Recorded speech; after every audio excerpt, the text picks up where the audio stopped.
오늘의 주요 뉴스입니다. 윤석열 대통령이 한동훈 국민의힘 비상대책위원장을 용산 대통령실로 초청해 2시간 반 동안 오찬 회동을 했습니다.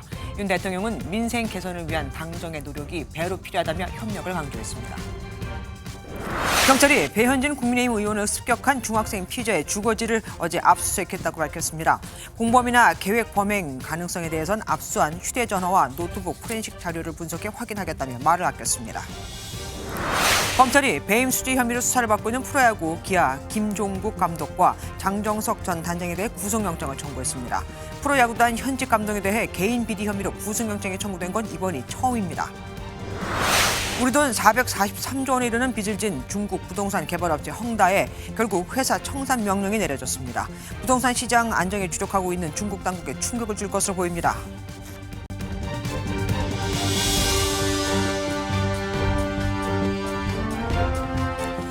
윤석열 대통령과 한동훈 국민의힘 비상대책위원장이 오늘 다시 만났습니다. 서천 화재 현장에서 만나 갈등을 봉합하고 엿새 만인데 대통령실에서 요청을 한 겁니다. 오찬 2시간, 차담 37분. 이례적으로 길게 이어진 이 자리에서 어떤 논의가 오갔을까요? 일단 대통령실과 국민의힘은 민생 현안 논의에 집중을 했다지만 공교롭게도 오늘부터 국민의힘은 공천 작업을 시작했죠. 이를 의식한 듯 한 위원장은 공천은 당에서 하는 일이라고 선을 그었습니다. 그럼 남은 건 김건희 여사 명품백 의혹과 김경률 비대위원 공천 논란에 대한 입장차죠. 이 입장차는 좀 좁혀졌을까요? 첫 소식 장명훈 기자가 보도합니다. 윤석열 대통령과 한동훈 국민의힘 비상대책위원장의 오찬은 대통령실의 초청으로 이루어졌습니다. 지난 23일 충남 서천 화재 현장에서 만난 뒤 엿새 만입니다. 대통령님과 여당 대표가 오찬하는 것은 이상한 일은 아니죠. 민생에 관한 이야기를 잘 나누고 오겠습니다. 오찬 자리에는 윤재호 국민의힘 원내대표와 이관섭 비서실장 등 대통령실 관계자가 함께했습니다. 2시간 30분 넘게 이어진 자리에선 민생 현안에 관한 논의가 이루어졌습니다. 주택 문제, 또 철도 지하를 비롯한 교통 문제 등 다양한 민생 현안을 심도 있게 논의했습니다. 또한 최근 잇따르는 정치인 테러에 대한 우려를 공유하고 특히 윤 대통령은 국민이 체감할 수 있는 민생 개선을 위해 당정이 배가의 노력을 해야 한다며 당정 협력을 강조했습니다. 다만 두 사람 간의 갈등의 단초가 된 김건희 여사 리스크와 김경률 비상대책위원 사천 논란에 대해선 논의되지 않았다고 윤 원내대표는 밝혔습니다. MBN 뉴스 장명훈입니다.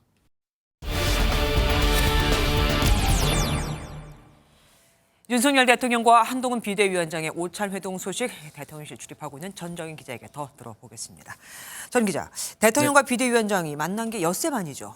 네, 맞습니다. 네, 대통령실에서 제공한 영상을 보면요. 네. 일단은 화기애애한 모습입니다. 어. 지난번처럼 90도 인사는 아니지만 대통령이 오자 한동훈 위원장이 허리를 숙여 인사하고요. 네. 두 사람이 웃으며 인사를 나눴습니다. 오찬 도중에 크게 웃기도 하고 윤 대통령과 한 위원장이 따로 창가에서 대화를 나누는 모습도 공개됐습니다. 네네. 네, 제가 참석했던 관계자에게 좀 물어보니 윤 대통령이 창가에서 용산 주변 지역을 소개하는 장면이었다고 합니다. 네. 오찬 메뉴는 중식이었는데요. 2시간 동안 오찬을 하고 이어서 37분 동안 차담회도 가졌습니다. 총 157분 동안 회동을 한 겁니다. 이렇게 화면만 보면은 분위기는 굉장히 화기애애했던 네. 것 같습니다. 그런데 가장 중요한 게 아무래도 오늘 오찬을 통해서 이들이 그러니까 그동안의 갈등을 제대로 봉합했냐 아니겠습니까? 어떻게 보십니까? 네, 그렇습니다. 일단은 오늘 만남이 당정 원팀이라는 것을 다시 한번 확인하는 시간이었다는 게 대통령실의 설명입니다. 네. 분위기가 좋았고 오찬이 3시간 가까이 진행됐다는 점이 양측의 갈등이 이제는 봉합됐다는 것을 보여준다고 강조했는데요. 다만 이번 갈등의 단초가 되었던 김건희 여사 명품백 문제와 김경률 비대위원 사천 논란 등에 대해서는 논의가 되지는 않았다고 밝혔습니다. 오늘은 선거 관련 논의를 하는 자리가 아니라 민생 문제 그리고 민생과 관련된 국회 상황과 관련된 얘기를 주로 했습니다. 대통령실 관계자 역시 관련 논의는 일절 없었다고 밝혔지만 이 문제로 양측이 정면 충돌했던 만큼 어떤 방식으로든 이야기가 오갔을 것으로 보입니다. 어쨌든 겉으로 보기에는 갈등이 봉합된 것 같기는 합니다. 하지만 실질적인 변화가 없으면은 진짜 갈등이 해결된 게 아니라 이게 그렇죠. 표면, 예. 그러니까 수면 아래 내려가 있는 거잖아요. 그러면 대통령이 직접 입장을 표명할 것인가도 궁금합니다. 네, 아직은 확정되지는 않았습니다. 여전히 논의 중이라는 게 대통령실의 공식 답변입니다. 다만 논의는 끝났고 윤 대통령의 결심만 남은 것으로 보입니다. 만약 한다면 시점은 설 연휴 전이 될 가능성이 큰데요. 네. 총선을 앞두고 설 밥상머리 여론을 감안하지 않을 수 없기 때문입니다. 이와 관련해 대통령실 핵심 관계자는 어쨌든 총선 승리가 지상 목표라는 점은 분명하다고 강조했습니다. 그러니까 총선 승리를 위해서는 대통령이 나설 수밖에 없다. 이렇게 이해가 됩니다. 지금까지 전정희 기자와 함께했습니다. 고맙습니다. 국민의힘 인사들이 더불어민주당 86 운동권 대표 주자들을 향해 속속 도전장을 내밀고 있죠. 국민의힘 자체에서도 운동권을 심판하기 위해 전문가들을 공천한다는 입장이고요. 한동훈 비대위원장은 특히 임종석 전 비서실장이 출마를 선언한 서울 중구 성동갑에 출사표를 낸 윤희숙 전 국민의힘 의원에 대해서 임종석, 윤희숙 이 두 사람 중 누가 경제를 살리겠느냐며 비교했습니다. 김지영 기자가 보도합니다. 운동권 청산을 둘러싼 두 사람 간 설전은 이번이 처음은 아닙니다. 동시대 학교를 다녔던 친구들, 선후배들한테 좀 미안함을 갖는 게 인간에 대한 예의 아닐까요? 저는 80년 광주 항쟁 당시에 유치원을 다녔습니다. 누구에게 미안해야 한다는 말입니까? 임 전 실장이 출마를 준비 중인 서울 중구 성동갑에 윤희숙 전 의원이 출사표를 던지자 설전은 또 시작됐습니다. 임종석과 윤희숙 누가 경제를 살릴 것 같습니까? 임 전 실장도 바로 민생경제 파탄 주범은 윤석열 정권이라고 일갈했습니다. 운동권 청산 구도를 굳히려는 국민의힘과 정권 심판론을 끌고 가려는 더불어민주당 간 충돌은 총선 내내 이어질 것이란 관측입니다. 그것으로부터 좀 이제 화제를 전환을 시키면서 공천 국면으로 이제 들어간다라고 하는 것, 그 의도가 1차적으로 좀 있는 것 같고요. 이미 김경률 비대위원, 호준석 비대위 대변인이 대표적인 운동권 인사인 정청래 의원과 이인영 의원에 도전장을 냈습니다. 이번에도 윤희숙 전 의원 띄워주기 아니냐는 반발이 나오는 가운데 한 비대위원장이 사천 논란 우려를 잘 관리해야 한다는 목소리도 나옵니다. MBN 뉴스 김지영입니다. 박근혜 정부 시절에 경제부총리를 역임했던 최경환 전 의원은 경북 경산에서 무소속 출마를 선언했습니다. 이미 박근혜 전 대통령의 복심으로 알려진 유영하 변호사도 출사표를 던진 상태죠. 다음 달 5일에는 대구에서 박근혜 전 대통령이 이들을 초빙해 북콘서트를 열 계획인데 대구, 경북을 중심으로 사실상 친박 세력들이 다시 결집하고 있는 모양새입니다. 김도현 기자가 보도합니다. 최경환 전 경제부총리가 지지자들의 환호를 받으며 연단 위로 올라섭니다. 이 자리에서 최 전 부총리는 5선 도전을 공식화했습니다. 정치, 인생 모두를 걸고 광야로 나갑니다. 오로지 경산 시민 여러분만 믿고 흔들림 없이 가겠습니다. 최 전 부총리는 17대부터 연거푸 4선을 역임한 원조 친박으로 분류됩니다. 국정원 특수활동비를 받은 뇌물 혐의로 복역했고 최근 특별 사면을 받아 복권됐습니다. 최 전 부총리는 국민의힘으로부터 공정한 경선 보장을 받지 못했기 때문에 무소속으로 출마한다고 밝혔습니다. 최근 대구 경북 지역을 중심으로 과거 친박 출신 정치인들이 잇따라 출마를 앞두고 있습니다. 박근혜 전 대통령의 복심, 유영하 변호사부터 김재원, 조원진 전 의원도 출마 채비를 마쳤습니다. 달성은 이제 대통령께서 사저가 계시니까 그 달성 이제 구가 달성이랑 붙어 있습니다. 여기에 다음 달 박 전 대통령이 대구에서 북콘서트를 개최하는 만큼 친박계가 총선을 앞두고 연대에 나설지 관심이 쏠립니다. 다만 박근혜 전 대통령이 옛 친박계 인사들과의 연대 가능성에 선을 그은 만큼 실질적인 파급 효과는 크지 않을 것이란 분석도 나오고 있습니다. MBN 뉴스 김도영입니다. 경찰 출신인 3선 권은희 의원이 국민의힘 탈당을 선언했습니다. 그동안 여러 현안들에 대해 당과 다른 목소리를 내왔던 인물이죠.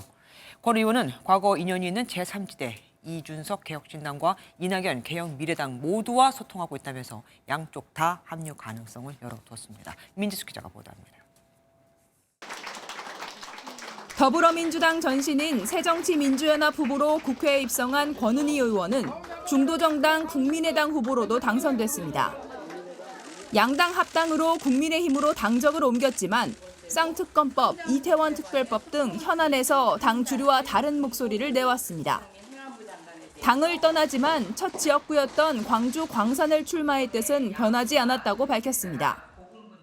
양당 정치의 높은 벽을 극복하고 국민이 이기는 정치를 실현할 수 있다는 강한 확신을 가지고 다시 인사드리는 날이 올 수 있기를 바랍니다. 제3지대 정당 합류 질문에는 이준석 대표가 이끄는 개혁신당과 이낙연 전 총리의 개혁미래당 모두와 소통하고 있다며 여지를 남겼습니다. 권은희 의원은 개인의 정치에 있어서 명분과 명예를 중시하시는 분이기 때문에 어떤 선택을 하실지는 저희도 한번 잘 지켜보면 소통하도록 하겠습니다. 본격적인 공천 절차가 시작되면서 제3지대에서 활로를 찾으려는 현역 의원들의 탈당이 이어질 전망입니다. MBN 뉴스 민지숙입니다. 더불어민주당 탈당파를 주축으로 꾸려진 가칭 개혁미래당이 최근 시도당 창당대회를 이어가며 세력 확장에 나서자 민주당이 이들의 행보를 평가절하했습니다. 텐트는 강풍이 불면 날아간다, 임시 가설정당이라면서요. 하지만 이번 주 공천 감점 대상인 하위 20% 의원들에게 개별적으로 점수가 깎인다는 연락이 갈 예정이죠. 이들이 제3지대로 합류할 가능성이 큰 만큼 긴장할 수밖에 없습니다. 강영호 기자가 보도합니다.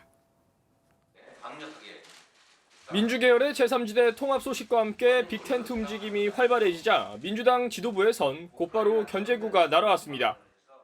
텐트는 강풍이 불면 날아가고 홍수가 쳐도 텐트를 걷어야 합니다. 튼튼한 집을 지어도 모자랄 판에 임시 가설 정당임을 자임하고 하지만 민주당 내부에선 이번 주 현역 평가 하위 20% 의원이 개별 통보될 예정이라는 점에는 촉각을 곤두세우는 분위기입니다. 모두 31명으로 경선 득표에서 최대 30% 감산 페널티를 받게 되는 만큼 당내 경선 대신 탈당해 제3지대로 갈 수 있다는 우려가 나오는 겁니다. 민주당 한 의원은 MBN 통화에서 불안감을 주는 공천 과정이 결과로 가시화하면 탈당 사태가 벌어질 수 있다고 예상했고, 다른 의원은 공천 관리를 어떻게 하느냐에 따라 상황이 복잡해질 수 있다고 전망했습니다. 이런 가운데 민주당 공천관리위원회는 도덕성과 정체성 등 각 항목에서 국민들이 어떤 사안을 가장 심각하게 보는지를 취합해 국민 참여 공천 기준을 확정했습니다. 공관위는 해당 기준을 바탕으로 모레부터 닷새간 후보자 면접을 진행한 뒤 컷오프 결과를 발표할 예정입니다. MBN 뉴스 강영호입니다.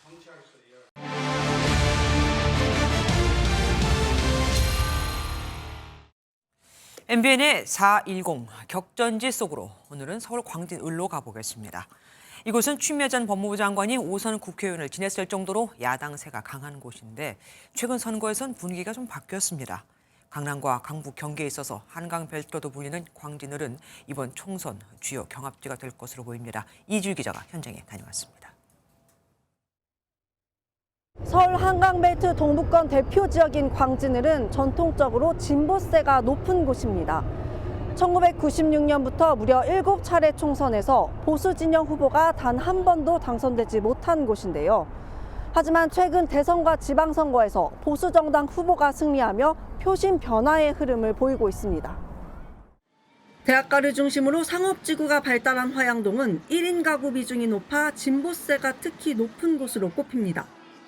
하지만 동네가 낙후되면서 화양초가 지난해 서울에서 4번째로 폐교될 만큼 학령 인구 감소가 심각해 지역 발전에 대한 목소리가 적지 않습니다. 학교 앞에도 막 차 같은 도로들이 좀 많고 놀이터나 뭐 그런 환경들보다는 좀 위험한 환경이 많이 조성되어 있을 뿐만 아니라 한강변에 고급 주상복합 아파트 단지가 들어선 자양동도 지하철 지하화 등 지역 개발에 대한 목소리가 높습니다. 지하철이 지상으로 돼 있어서 지하로 돼 있으면 좋은데 몇 년 동안 말은 있었는데 지금까지 시행은 안 됐어요. 광진을엔 현역 고민정 더불어민주당 의원이 재선을 노리는 가운데 오세훈 서울시장 체제에서 서울부시장을 지낸 오신환 국민의힘 광진을 당협위원장이 예비후보로 나섰습니다. 첨단업무 복합단지에 호텔, 아파트, 구청 굉장히 많은 건물들이 대거 들어설 예정이기 때문에 그것도 그냥 기다리기만 하면 되는 상황이고. 각종 주거정비 사업들이 굉장히 억눌려져 있던 것들이 지금 본물 터지듯이 일어나고 있기 때문에 이런 것들이 서울시화해야 될 일들이 굉장히 많습니다. 민주당 김상진 전 청와대 행정관과 진보당 박대희 성동 광진구 위원장도 광진을 예비 후보로 등록했습니다. 여야 모두 지역 개발 이슈를 들고 표심 공략에 나선 만큼 중도층 표심을 잡을 제3지대 움직임 또한 변수가 될 전망입니다. MBN 뉴스 이지율입니다. 국민의힘 지상욱 전 의원의 불출마 선언 이후 해당 지역구인 서울 중구 성동 을의 전현직 의원과 전직 장관 등 이름만 들어도 다 알만한 당내 중량감 있는 인사들의 출마 선언이 잇따르고 있습니다. 당내 공천 경쟁이 아주 치열하겠죠. 현재는 민주당 지역구로 친명계 초선인 박성준 의원이 재선을 노리고 있습니다. 최돈희 기자입니다. 부산 해운대에서 내리 3선을 지낸 국민의힘 하태경 의원이 서울 중구 성동을 출마를 선언했습니다. 지난해 여당 1호 험지 출마를 자처했던 하 의원이 기존 종로 대신 중구 성동을에 도전장을 내밀었습니다. 국민의힘 3선 이상 현역 중진 중에 험지 출마 선언은 하 의원이 처음입니다. 중성동 을 지역이 한강벨트의 중심 위치에 있기 때문에 그 중심에서 제가 깃발을 들어야 되겠다라는 생각을. 앞서 KDI 한국개발연구원 출신으로 3선 의원을 지낸 국민의힘 이해훈 전 의원도 출사표를 던졌습니다.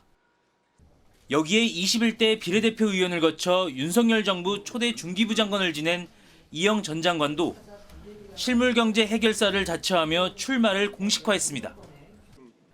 지상욱 전 당협위원장의 갑작스런 불출마 선언 이후 당내 중량감 있는 인사들의 출마로 당 공천 경쟁 변수의 진폭이 커지는 양상입니다. 반면 민주당에선 당 대변인으로 대표적인 친명계 현역인 박성준 의원이 정권 심판론을 부각하며 재선 도전에 나서고 있습니다. 중구 성동구 을이라고 하는 곳이 중심적인 인물들이 오게 돼 있는 거니까 누가 와도 경쟁은 치열한 것이다. 특히 최근 2차례 선거에서 표심이 급변하는 등 부동층 지역구 특성까지 더해지면서 서울 중구 성동을이 총선 격전지로 급부상하고 있습니다. MBN 뉴스 최돈입니다. 오고 가는 언제 매일 여의도는 전쟁 중 Talk to me. 뉴스7은 4월 10일 총선까지 정치권 소식을 더 자세히 또 깊이 알아보는 총선 톡톡을 준비했습니다. 오늘 첫 순서 이병주 기자와 함께하겠습니다. 어서 오십시오. 첫 소식 총선 맞이 눈에 띄는 공약을 준비했다고 들었습니다. 네, 맞습니다. 개혁신당 이준석 대표가 내놓은 여성희망 군 복무제 공약입니다. 네. 간단하게 요약하면 2030년부터 경찰과 소방 등 일부 직렬의 공무원이 되려는 여성들은 군 복무를 해야만 지원할 수 있도록 하자 이런 겁니다. 이 대표는 지금까지 대한민국 국방의 의무를 시민 절반가량만 부담해야 했다고도 말했는데요. 바로 남녀 갈라치기라는 반발의 목소리가 나왔습니다. 이 대표 이렇게 맞받았습니다.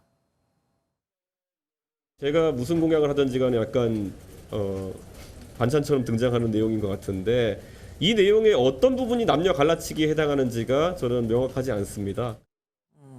그런데 앞서서도 또 이런 논란이 있었잖아요. 지하철 어르신 무임승차 폐지 논란. 이것도 마찬가지였던 것 같아요. 네, 사실 이 대표의 지지 기반 2030 남성이 절대적이잖아요. 네. 그래서 아무래도 지지층을 겨냥한 그런 정책 아니겠냐 해석이 나오고 있습니다. 네, 알겠습니다.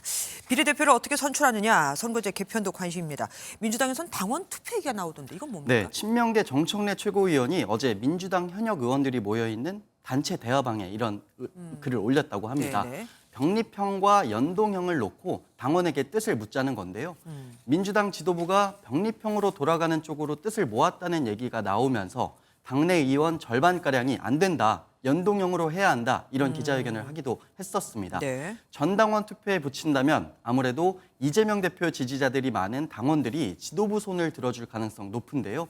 당원의 뜻이라는 걸 입장 바꾸기에 명분으로 내세울 수 있다는 해석입니다. 의원들의 반발은 어떻습니까? 정청래 의원이 관련 글을 올리자마자 해당 방에 반박의 글이 올라왔다고 바로? 합니다. 네. 과거 당원 투표를 결정했던 게 안 좋은 결과를 가져온 적이 있다면서 신중해야 한다고 한 건데요. 대표적으로 지난 2021년 민주당 귀책 사유로 열린 서울시장과 부산시장 보궐선거에 당원을 바꿔 후보를 냈다가 모두 참패한 사례가 있었습니다. 홍익표 원내대표도 당원 투표에 대해 당원들한테 책임을 떠넘기는 방식이라면서 의원들의 뜻을 모아야 한다고 말하기도 했습니다. 그래서 당내에서 민주적인 것처럼 보이지만 비겁하다 뭐 이런 말까지 나왔던 거군요. 민주당은 이 선거제 말고도 공천은 공정성 문제에도 민감한 상황 아닙니까? 네, 맞습니다. 관련해서 오늘 리틀 이재명이라고 불렸던 이현욱 전 경기주택도시공사 사장이 출마 선언을 했습니다. 네. 대표와의 친분 관계로 공천되는 것은 아니라고 밝혔지만 벌써부터 당내에서는 대표의 후광을 입는 것 아닌지 의심의 눈초리들을 보내고 있습니다. 네. 도전장을 낸 지역구도 이탄희 의원의 불출마로 당 전략 선거구에 지정되는 경기 용인 정입니다. 근데 전략 선거구로 지정이 되면 일반적인 경선 방식으로 후보자를 뽑는 건 아니잖아요. 맞습니다. 출마 선언을 했더라도 당에서 전략적으로 선거에서 이길 만한 제3의 인물에게 공천을 줄 수도 있습니다. 네. 임종석 전 대통령 비서실장이 도전장을 낸 서울 중구 성동 갑도 마찬가지인 상황인데요. 네. 임 전 실장의 공천 여부가 친문, 친명, 개파 간의 갈등의 도화선이 될 수 있다 이런 해석이 나오는 상황에서 네. 이현욱 전 사장의 공천 여부도 관전 포인트가 될 것으로 보입니다. 예, 총선 톡톡 첫 번째 시간 이병주 기자와 함께했습니다. 고맙습니다. 더불어민주당은 김건희 여사를 둘러싼 의혹에 공세 수위를 높이고 있습니다. 국회 상임위원회를 단독 소집해 당국의 조사를 촉구하고 서명 운동에도 나섰거든요. 국민의힘은 김정수 여사의 명품 이 샤넬 옷과 해외 출장, 고 노무현 대통령의 논두렁 시계까지 언급하며 맞받아쳤습니다. 유승호 기자가 보도합니다. 민주당이 김건희 여사 의혹 관련 수사를 촉구하는 천만시민 서명운동본부를 꾸리고 여론전에 나섰습니다. 주가 조작 의혹 및 명품백 진상규명 즉각 수사하라! 김 여사 리스크가 국격을 떨어뜨리고 있다며 사건을 키운 건 정부 여당이라고 주장했습니다. 개인의 비리 문제로 끝날 문제를 정권 차원의 게이트로 스스로 키우고 있다. 진작 수사했고 특검 받았으면 지난해 한 6, 7월 달에 끝났을 일입니다. 민주당은 상임위에서도 국민권익위원회의 신속한 조사를 촉구하며 공세를 이어갔습니다. 명품백 수수 같은 중대한 부패 행위, 국민적 관심이 집중된 문제에 대해서는 아직 조사처도 안 들어가고. 청탁금지법 관련 공직자의 신고 의무를 강조하며 윤석열 대통령의 신고가 있었는지를 따져 묻기도 했습니다. 국민의힘은 이사진행 발언을 통해 대통령실 선물은 대통령 기록관으로 보내면 국가에 귀속돼 문제가 없다며 김정숙 여사는 물론 고 노무현 전 대통령까지 소환해 항의하고서 퇴장했습니다. 2018년 프랑스 국빈 방문 당시 김정수 여사가 입었던 샤넬 자켓 행방과 노무현 대통령 논두렁 시계도 마찬가지 아닙니까? 집으로 가져갔기 때문에 문제가 되는 겁니다. 김 여사 주가 조작 의혹 사건도 도마 위에 올랐는데 이복현 금융감독원장은 증거가 없어서 결국 기소하지 못한 사건이라고 일축했습니다. MBN 뉴스 유승호입니다. 더불어민주당은 정부가 이재명 대표 피습 사건을 축소 또 은폐하고 있다고 주장하고 있죠. 잇따른 북한의 도발에 대해서도 이재명 대표는 북풍이 아니냐고 했고요. 그러자 한동훈 국민의힘 비대위원장은 배현진 의원에게 교훈을 좀 얻으라고 일갈했습니다. 음모론 장사를 계속하며 정치적 이익을 얻으려는 미련을 못 버리고 있다면서요. 정태진 기자가 보도합니다.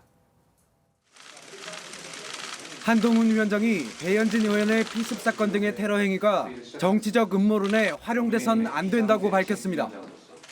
민주당이 이재명 대표 피습 사건 관련 음모론에 동조하고 있다며 비판하고 나선 겁니다.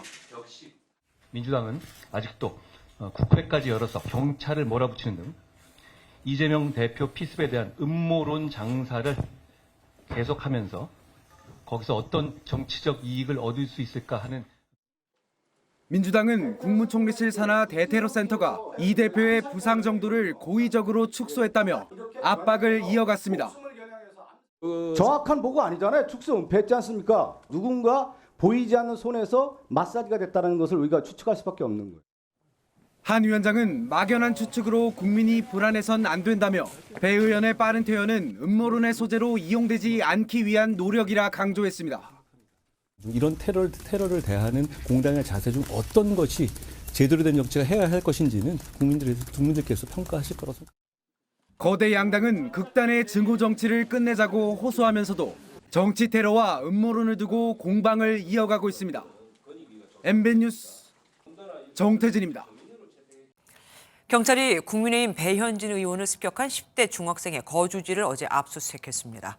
오늘은 중학생과 부모를 추가로 조사했는데 학생 부모가 사과의 뜻을 전했다고 했지만 배 의원 측 사과를 받은 적이 없다며 발끈했습니다. 먼저 최민성 기자가 보도합니다. 경찰이 배현진 의원 습격 사건의 가해자 A군과 부모를 상대로 병원과 주거지에서 각각 추가 조사를 벌이고 있습니다. 어제 A군의 서울 대치동 주거지를 압수수색한 지 하루 만입니다. 경찰은 이들을 상대로 배 의원에 대한 범행 동기를 파악하는 데 주력하고 있습니다. 앞서 경찰은 A군의 휴대전화와 노트북 등을 확보한 포렌식 분석 작업을 진행하고 있습니다. 또한 오늘 조사에서는 공범이나 배우 여부 등을 포함해 A군이 정치인 관련 집회에 참석했다는 의혹 등도 집중 캐물을 것으로 보입니다. 한편 경찰은 A군의 부모가 경찰서에서 배 의원의 보좌진과 만나 사과의 뜻을 전달한 것으로 안다고 밝혔습니다. 하지만 배 의원 측은 지금까지 피의자 측으로부터 어떠한 사과 의사도 전달받은 바 없다고 반박해 한때 논란도 일었습니다. MBN 뉴스 최민성입니다. 배현진 국민의힘 의원 피습 사건 이후 정치 테러를 예고하는 글이 온라인에 잇따라 올라오고 있습니다. 경찰은 정치인을 대상으로 신변보호 강호 TF팀을 만들겠다고까지 했는데 경찰이 정치인 한 명 한 명한테 다 일일이 붙을 수는 없겠죠. 정치 혐오, 정치 팬덤의 인식 변화 없이는 범죄를 예방할 수 없습니다. 백길종 기자가 취재했습니다. 앞으로도 정치인 테러는 주기적으로 일어나야 한다. 정치인이 또 맞을 걸 기대 중이다.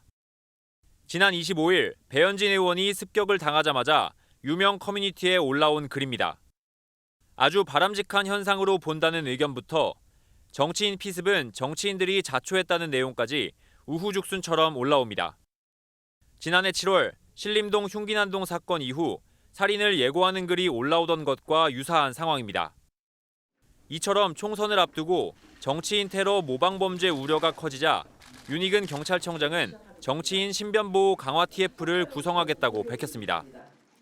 우선 외부에 공개된 정당 행사와 거리 유세에 대해 전담 보호부대와 경찰서 자체 신변보호팀을 배치하기로 했습니다.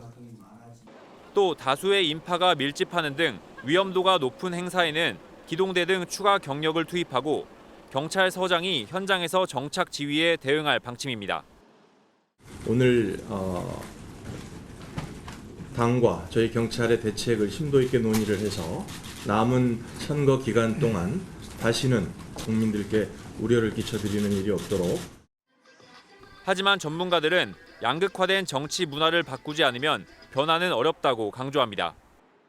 정치 지도자들이 그 극단적인 팬덤 시민층과의 절연을 선언하는 것부터 일단 시작이 돼야 됩니다. 이것 없이 처벌만 강화하고 이것 없이 경호만 강화한다라고 하는 것은 기본적인 한계가 있는 거죠.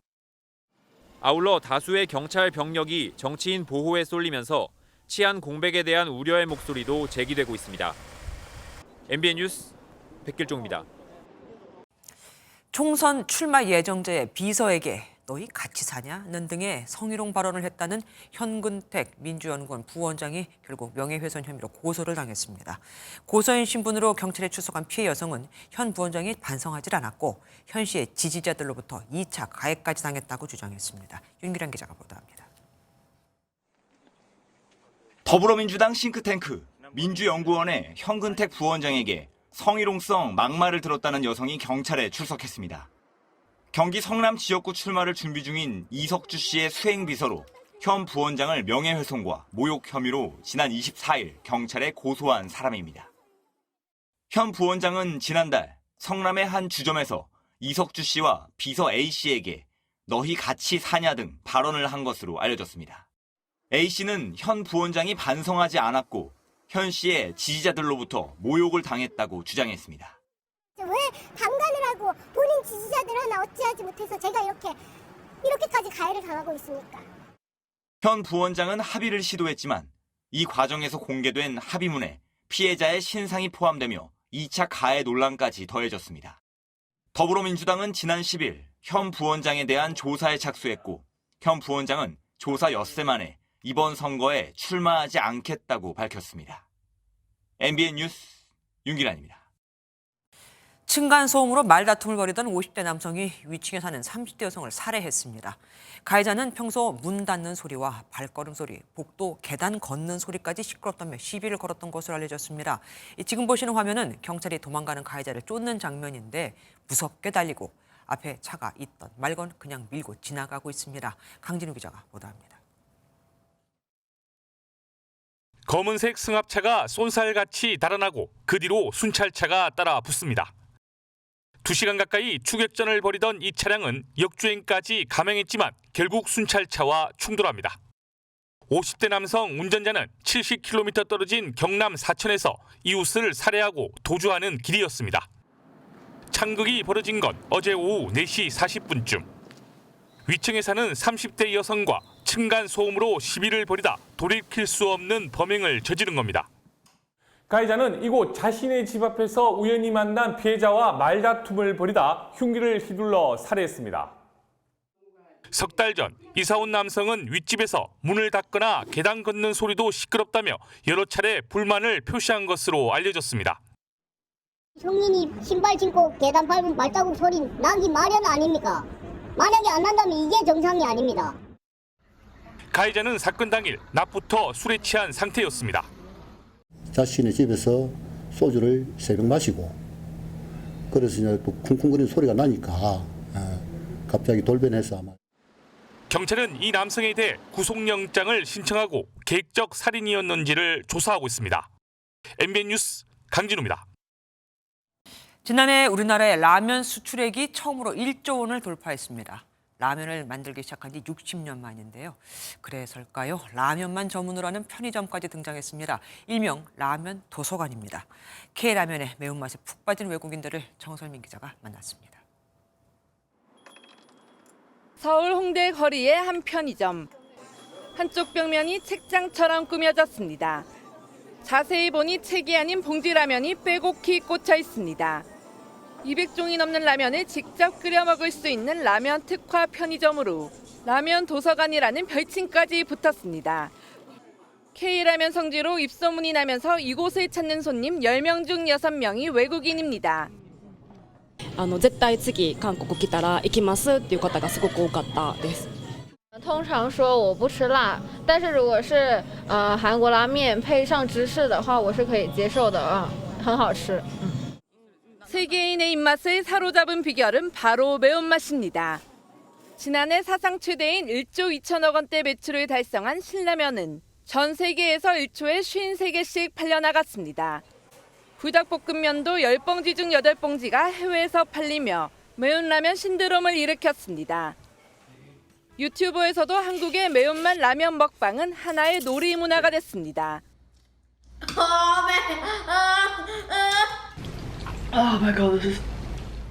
콘텐츠에 들어있는 한국의 라면들을 시식하게 되는 것을 하나의 도전이나 챌린지로 여기고 실제적으로 직접 맛본 소비자들은 또 굉장히 맛있고 품질이 좋다. 지난해 출시 60주년을 맞은 한국 라면의 수출액이 사상 처음 1조 원을 넘어서는 등 K푸드의 선봉장 역할을 하고 있습니다. MBN 뉴스 정설민입니다. 전통 문화다, 아니다, 동물 학대다. 투를 둘러싼 논란이 다시 시작됐습니다. 멕시코시티의 세계 최대 투장이 20개월 만에 다시 문을 열었거든요. 갈등이 커지자 멕시코 정부는 국민 투표로 투를 할지 말지 결정하자는 제안도 내놨습니다. 주진희 기자입니다. 거대한 경기장에 빡빡하게 들어찬 사람들이 함성을 내지르고 음악이 울려 퍼지면서 선수들도 함께 입장합니다. 세계에서 가장 큰 투우장이자 세계 3대 투우장인 멕시코시티의 플라사 멕시코에서 20개월여 만에 다시 경기가 열린 겁니다. 경기장 밖에서는 시위대가 모였습니다.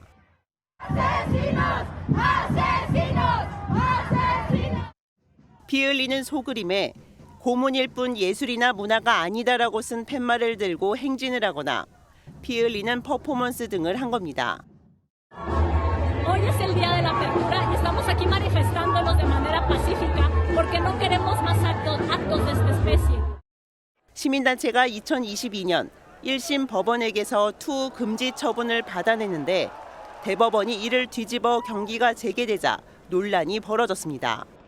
시민단체는 빨간 천으로 소를 흥분시킨 뒤 6개의 창으로 소의 목과 등을 찌르는 방식이 고문과 다름없다고 지적합니다. 반면 투 관련 단체에서는 오래된 전통과 문화이자 예술이라고 반박합니다. Aquí desde los 7 años, ¿no? Lo tengo documentado en un libro donde desde los 7 años venía a esta plaza y el hecho de que te quitaran o te prohibieran el venir a esta plaza, pues la verdad sí sientes coartada tu libertad. 대법원 판결 이후 사회 갈등 조짐이 보이자 멕시코 정부는 국민 투표로 결정하자는 제안을 내놨습니다. MBN 뉴스 주진입니다. 경유에 대한 보조금 삭감 등 정부의 농업 정책에 반발한 프랑스 농민들의 시위가 격해지고 있습니다. 급기야 루브르 박물관에 전시된 모나리자 그림에 수풀을 끼얹는 테러까지 발생을 했는데 이게 끝이 아닙니다. 농민들은 트랙터를 동원해 고속도로를 막은 데 이어 수도 파리도 봉쇄하겠다고 예고했습니다. 최희지 기자입니다. 두 여성이 모나리자 그림 앞으로 달려가더니 손에 들고 있던 수풀을 연신 끼얹습니다. 곧바로 그림 앞에 세워진 경계선을 넘어가 구호를 외칩니다.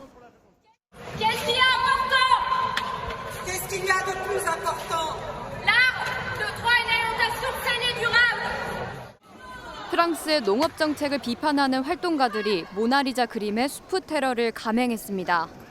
다행히 모나리자는 유리로 덮여 있어 피해를 입지는 않았습니다. 유럽연합이 강력한 환경 규제에 나섰고 정부는 경유 보조금 폐지와 같은 농업 정책을 내놨기 때문입니다.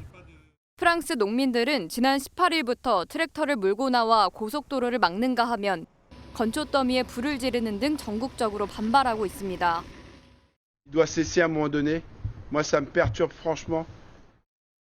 정부는 농업용 경유 보조금 폐지안을 철회하겠다고 밝혔지만 시위는 누그러지지 않고 더 확산하고 있습니다. Il allait soulager les agriculteurs. Ça fait 7 ans qu'ils sont au pouvoir. Pourquoi est-ce qu'ils ne l'ont pas fait? Pourquoi est-ce qu'ils attendent d'avoir des agriculteurs qui se suicident? 농민 시위대는 수도 파리로 향하는 간선도로를 무기한 봉쇄하겠다고 밝힌 가운데 프랑스 정부도 보안군을 투입해 막을 계획입니다. MBN 뉴스 최희지입니다. 지난 2021년 말 부도 상황에 처했던 중국 부동산 개발업체 헝다에 결국 회사 청산 명령이 내려졌습니다. 헝다의 부채는 무려 443조 원에 달합니다. 이번 판결로 중국 부동산 위기가 홍콩 증시까지 옮겨붙을 가능성이 커지면서 국내 ELS 피해자들의 손실액도 더 커지게 생겼습니다. 베이징에서 윤석종 특파원입니다. 홍콩 고등법원은 우리 돈 443조 원에 이르는 빚을 진 중국 부동산 개발 업체 헝다에게 청산 명령을 내렸습니다. 한마디로 회사를 완전히 해체한 뒤 남은 재산은 주주와 채권자 등에게 권리에 맞게 나눠주라는 겁니다. 헝다는 지난 2021년 말 역외 채권 채무 불이행을 시작으로 주택건설 중단, 공사대금 미지급 등이 연이어 터졌습니다. 2022년 기준 1,200여 개의 부동산 프로젝트가 발목이 잡혔고 그 뒤로 비구이 위안 등 다른 개발업체들도 연쇄 디폴트를 선언했습니다. 이후 중국 정부는 각종 부동산 부양책을 내놓고 있지만 중국 경제의 25%를 차지하는 부동산 시장은 반등의 기미를 보이지 않고 있습니다. 城市人民政府牵头协调下，与住建部门一起因城施策，印好政策工具箱，更加精准支持房地产项目合理融资需求。 헝다는 홍콩 법원의 청산 명령 직후 청산인과 소통해 채무 해결 등의 업무를 추진하겠다고 밝혔습니다. 이런 가운데 헝다의 실물 자산 대부분은 중국 본토에 있는 만큼 홍콩 법원의 판결을 중국 법원이 인정하느냐 여부가 청산 절차 진행의 관건이 될 것으로 보입니다. 베이징에서 MBN 뉴스 윤석정입니다. 서울 한강변에 3.3제곱미터당 그러니까 한 평당 분양가가 1억 원이 넘는 아파트가 청약을 받았는데 특별 공급에 90명이 넘게 신청했습니다. 특별 공급은 집이 없는 신혼부부나 생애 처음 집을 가지려는 사람들에게 우선 공급하자는 취지를 갖고 있죠. 그런데 이 아파트는 기본이 수십억짜리입니다. 말이 특별 공급이지 금수저만 청약이 가능한 게 아니냐는 비판이 나오고 있습니다. 이승민 기자가 취재했습니다. 강변북로와 바로 인접한 곳에서 신축 공사가 한창입니다. 128가구 전 세대에서 한강뷰가 나오도록 설계됐습니다. 분양가는 국민 평형 기준 최소 32억 원에서 최대 44억 원으로 역대 최고 수준입니다. 아파트 공사 현장입니다. 한강을 막힘없이 바라보는 입지입니다. 분양 당시에도 3.3제곱미터당 1억 1천만 원이 넘는 역대 최고가로 화제가 됐습니다. 지난주 진행된 청약에서는 경쟁률이 25대 1로 높았고 특히 신혼부부와 생애 최초 특별 공급에도 12가구 모집에 90명 가까이 몰렸습니다. 이거 뭐 월급쟁이로 사겠어요? 5천만 원씩 받아도 못 사, 이거는. 사업체, 대기업에 팔아먹은 사람들, 일반적이지 않은 사람들이 사는 거죠. 문제는 사회 취약계층을 배려해 도입된 특별 공급을 이들에게도 주는 것이 맞느냐는 겁니다. 특별 공급을 신청하려면 전년도 도시근로자 가구당 월 평균 소득의 140%, 맞벌이는 160%를 넘지 않아야 하는데 이 아파트는 부자 부모를 둔 금수저들이 아니면 신청이 불가능하다는 지적입니다.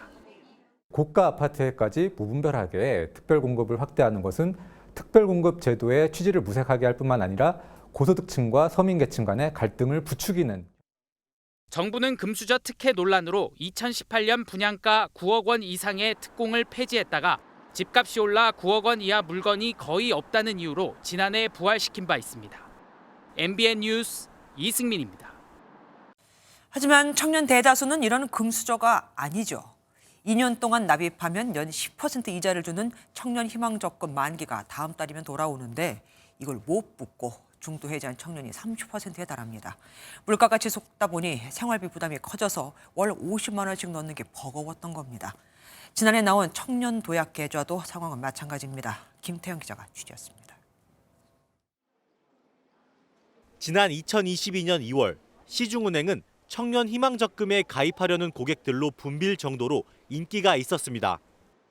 만 19세에서 34세 청년이 매월 50만 원 한도로 2년 만기를 채우면 이자와 저축 장려금을 더해 연 10% 이자를 받는 셈이었기 때문입니다.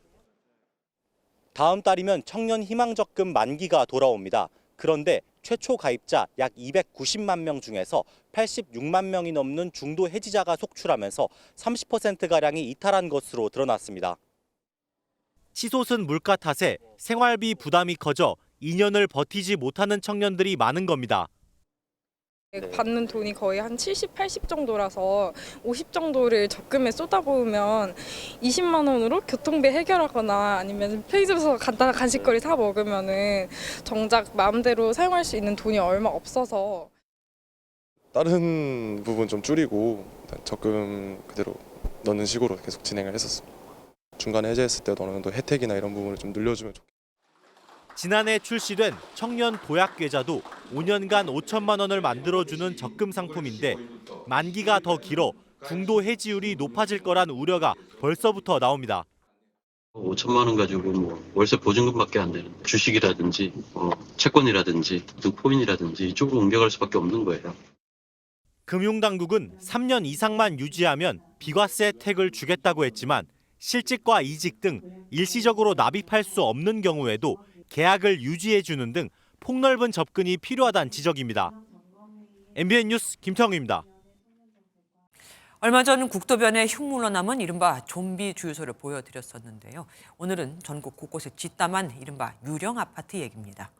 한두 동짜리 나홀로 아파트도 아니고 축구장 크기의 몇 배나 되는 대규모 단지들까지 보기 싫은 것도 문제지만 우범지대로 변한 건 더 문제입니다. 현장을 이재호 기자가 돌아봤습니다. 멀리 서해 바다를 배경으로 대규모 아파트 단지가 우뚝 솟았습니다. 도색도 되지 않은 잿빛 콘크리트 외벽과 갈갈이 찢어진 안전망이 아무렇게나 걸려 있습니다.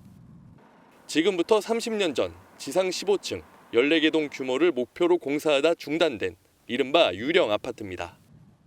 흉무스럽기 때문에 하루빨리 그 건물을 완성을 하던가 그렇지 않으면 아주 철거해서 없애는 게 좋을 것 같아요. 경기도 이천의 또 다른 아파트 단지입니다. 마찬가지로 16층 규모의 5개 동이 20년 넘게 유령처럼 버티고 섰습니다.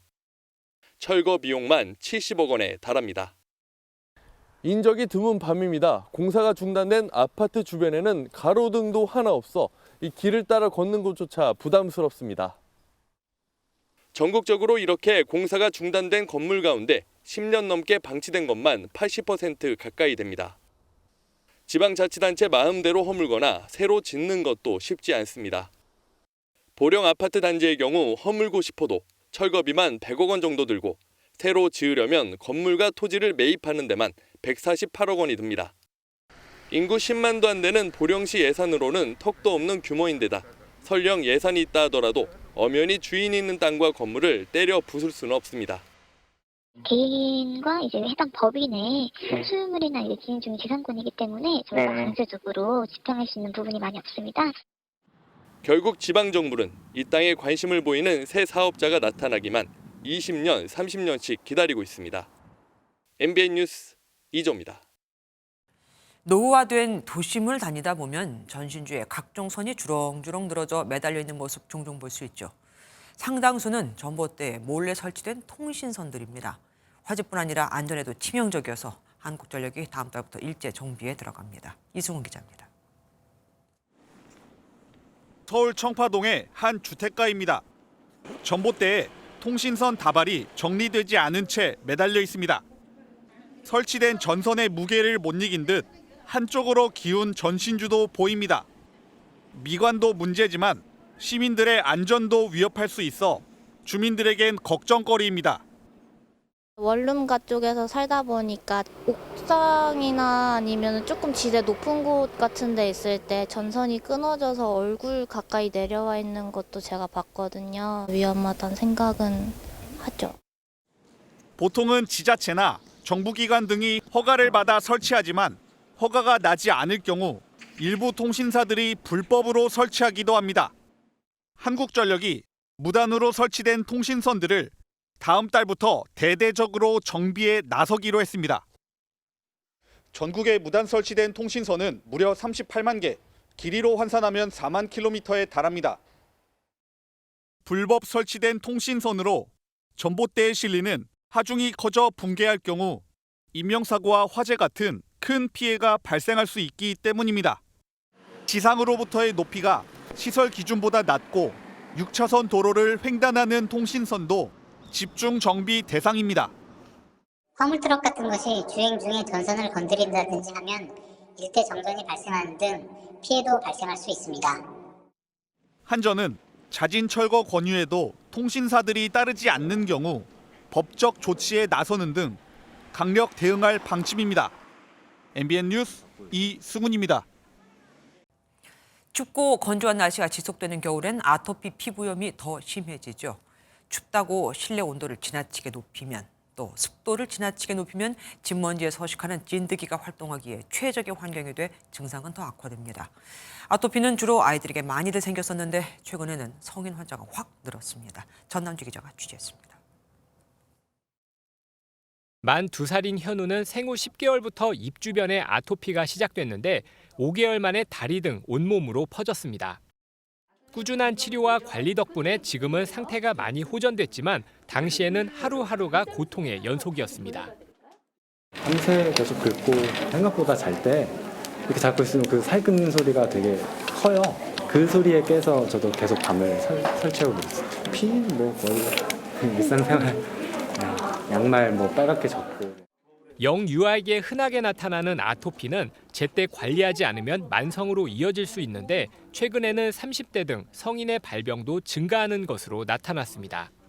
영아기에 생기는 아토피 피부염은 좀 식품의 영향을 받는 경우가 많고 성인기나 청소년기에 생기는 아토피 피부염은 식품의 영향이 좀 적고 환경의 영향을 좀 더 많이 받는다고. 아토피는 겨울철에도 증상이 심해집니다. 춥고 건조하다고 실내 온도와 습도를 무작정 높이면 진먼지 진드기가 늘어날 수 있기 때문에 주의가 필요합니다. 겨울에 진먼지 진드기의 농도가 높아지는 경우가 있어요. 또 여름에 많이 번식하면서 남겼던 분변이라든지 이런 것들이 알레르기 항원으로 작용하는 경우가 많이 있습니다. 실내 온도는 20에서 23도, 습도는 40%에서 50%로 맞추고 보습제는 평소보다 2번 정도 더 바르는 것이 좋다고 전문가는 조언했습니다. MBN 뉴스 전남주입니다. 친미 성향의 요르단에 있는 미군 기지에서 드론 공격을 받아 미군 3명이 숨진 것과 관련해 미국이 친이란 민병대에 보복할 것이라고 천명했습니다. 자국민 보호에 최우선 가치를 두고 있는 미국 입장에서는 결코 묵과할 수 없는 사건이기에 이전과는 비교가 되지 않을 수준의 보복이 단행될 것이라는 관측이 나옵니다. 이란은 이번 공격과 무관하다고 밝혔지만 그동안 가장 큰 걱정거리였던 중동 지역 확정 가능성이 커진 게 또 문제입니다. 워싱턴에서 최준락 특파원입니다. 지난해 10월 이스라엘과 하마스 전쟁 이후 미군 사망자가 처음으로 발생했습니다. 시리아 국경과 요르단 북부에 있는 특수작전부대 타워 22가 공격받으면서 3명이 사망하고 수십 명이 부상을 당했습니다. 미국은 2021년 테러와의 전쟁 종료 이후에도 이 지역 대테러 활동을 이어왔고 이란 지원을 받는 예멘 반군 후티는 이곳을 여러 차례 공격해왔습니다. 바이든 대통령은 곧바로 성명에서 공격 배후로 시리아와 이라크에서 활동하는 극단주의 민병대를 지목하고 처벌하겠다는 입장을 밝혔습니다. 이후 다음 달 3일 민주당 대선 경선이 이뤄지는 사우스 캐롤라이나를 방문한 자리에서 사망자를 애도하며 보복을 다짐했습니다.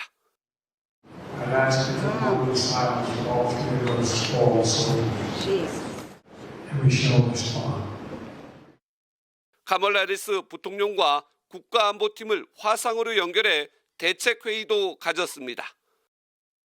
오스틴 국방장관은 미군에 대한 공격을 용인하지 않을 것이라며 필요한 모든 조치를 취할 것이라고 강조했습니다. 미국이 보복을 천명하면서 이전과는 비교되지 않을 정도로 군사적 대응이 예고돼 중동 확전 가능성은 더 커졌다는 전망입니다. 미국 언론은 미군 3명이 사망함에 따라 이미 위태로웠던 중동에서 심각한 긴장 고조가 발생했다고 지적했습니다. 워싱턴에서 MBN 뉴스 최종락입니다. MBN 이상엽 기자가 오늘 서울지방변호사회가 선정한 우수 법조 언론인상을 받았습니다.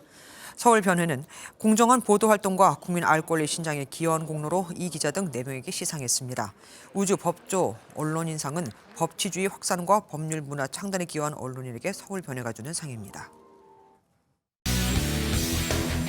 스포츠 뉴스입니다. 요즘 학생들 사이에서 빅발리볼이 인기를 끌고 있습니다. 일반 배구공보다 3배나 큰 공으로 하는 일종의 배구인데요. 가벼운 공이라 맞아도 아프지 않고 경기 규칙도 쉽다고 하네요. 신영민 기자가 직접 체험해봤습니다. 풍선 같은 공이 두둥실 네트를 넘어가고 공을 주고받고 때론 몸을 던지는 학생들의 얼굴에 웃음꽃이 핍니다. 배구를 쉽게 배울 수 있도록 변형한 뉴스포츠 빅발리볼을 즐기는 모습입니다. 학생들이 쉽고 안전하면서 즐겁게 참여할 수 있는 배구형 스포츠를 가르치고 싶었습니다. 배구공보다 훨씬 크고 가벼운 공으로 누구나 쉽게 랠리를 이어갈 수 있고 배구장을 찾지 않아도 배드민턴 코트를 활용해 경기를 펼칠 수 있습니다. 공이 가볍기도 하고 배구공보다 더 잘 잡혀서 배구는 딱딱하고 생각보다 힘이 많이 필요해서 여자인 친구들은 잘 못하거든요. 빅발리볼은 좀 쉽기도 하고. 이렇게 쉽고 재밌게 즐길 수 있다 보니 학생들이 겨울방학에도 학교 체육관을 찾아 즐길 만큼 인기를 끌고 있습니다. 세계에서 학생들이 가장 덜 움직이는 나라인 한국. 덜 아프고 더 쉽게 즐기는 배구. 빅발리볼이 학생들의 건강을 책임질 새로운 대안으로 떠올랐습니다. MBN 뉴스 신영빈입니다. 날이 풀리니까 활동하기 한결 수월하시죠? 단 먼지가 말썽인데요. 내일도 서울을 비롯한 중서부 지역과 전북, 대구, 경북 지역은 종일 초미세먼지 농도 나쁨 수준 보이면서 공기가 탁하겠습니다. 내일 오후부터는 비구름이 몰려들겠습니다. 전남과 제주에 5에서 10mm의 비가 내리겠고요. 모레는 이 비가 충청과 남부 전역으로 확대되겠습니다. 내일 전국이 맑다가 차차 흐려지겠습니다. 동해안으로는 건조특보가 발효 중입니다. 내일은 오늘보다 더 온화하겠습니다. 중부지방 아침 기온은 서울이 영하 2도로 출발하겠고 낮 기온은 대체로 5도를 웃돌아 오늘보다 2에서 3도가량 높겠습니다. 남부지방은 전주가 9도, 광주와 부산이 11도까지 올라서 겨울치고 꽤 포근하겠습니다. 이번 주는 비 소식이 잦겠습니다. 오는 금요일까지 강원 영동과 남부 곳곳으로 비가 내리겠고요. 휴일인 일요일 다시 영동과 충청 이남 지역에 비나 눈이 내릴 전망입니다. 내셨습니다. 안녕하세요. 김주하입니다. 공정하고 신속한 MBN 뉴스, 유튜브를 통해서도 만나보실 수 있습니다. 특히 더 많은 뉴스와 라이브를 보고 싶으시다면 오른쪽을 눌러서 구독하시면 됩니다. 어렵지 않죠? 빠르고 정확한 뉴스로 계속 찾아뵙겠습니다. MBN 뉴스를 시청해주신 여러분 고맙습니다.